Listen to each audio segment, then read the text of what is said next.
stranger at my wedding claimed to be my biological sibling, and the moment he said it, everything in the room went silent. I was standing at the altar in a small outdoor venue in Colorado with my hands shaking, as my fiancé looked at me completely confused. A man I had never seen before had just walked up during our vows and said, "Stop the wedding. I need to tell him who he really is." My father immediately stepped in front of him, demanding he leave, but the man pulled out a folded document and said, "I am his brother, and I have proof." My stomach dropped because I was 30 years old and I knew every member of my family. Also thought the guests were whispering and my fiancé's hand was trembling in mine. My mother looked like she had seen a ghost. I asked the man who he was and he said, "My name is Danielle and I have been searching for you my entire life." And planner was frozen. My priest did not know whether to continue or stop everything. My dad shouted that it was a scambut. Danielle looked directly at my mom and said, "You told me he was adopted. You never told him the truth." My entire world stopped because I was not adopted, or at least that is what I had. Louay's been told growing up I had a normal life in Michigan. My parents were strict but loving. My dad was a tired firefighter and my mom worked a dental clinic. I had no reason to believe there were secrets in our family, but I always felt something strange, like missing pages in my history. There were no baby photos of me, no stories about my birth that matched between relatives. And whenever I asked about extended family, my mom would quickly change the subject.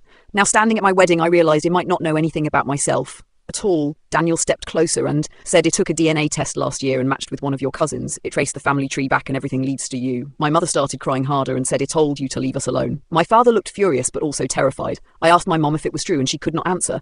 Then Daniel opened the document and showed a birth record with my name on it, but under a different mother. My legs felt weak because the hospital listed was in a state I had never even visited. Then Daniel said something that made the entire crowd gasp. "You were taken from her when you were Lily." Day sold, my mother finally broke down and admitted she had been pregnant young and pressured by her family to give up a child. She said she never stopped looking for me but was told I had been adopted out through sealed records. It turned to my father, expecting him to deny everything, but her looked down and said, "We were told you were legally clear for adoption. We didn't know there was a fight in court." My fiancé let go of my hand and stepped back like she needed air. I felt like the ground was collapsing under me. Then Daniel showed me a box he had brought with him, Incy, D-wearer letters, photos and hospital bracelets all addressed to me. My biological mother had been writing to me every year on my birthday for decades and every single letter had been returned unopened.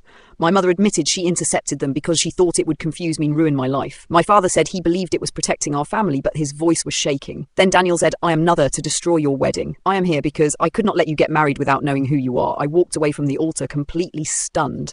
My fiancé followed me and said she needed time to process everything. The wedding was postponed and guests left insolence. A week later, he met my biological mother for the first time. She held my hands and cried so hard she could barely speak.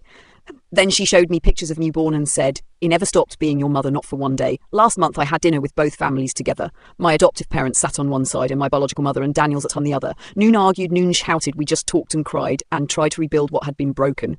And as I looked around that table, I realized the stranger at my wedding did not destroy my life. He gave it back to me. Would you trust a stranger who suddenly shows up claiming to be your sibling?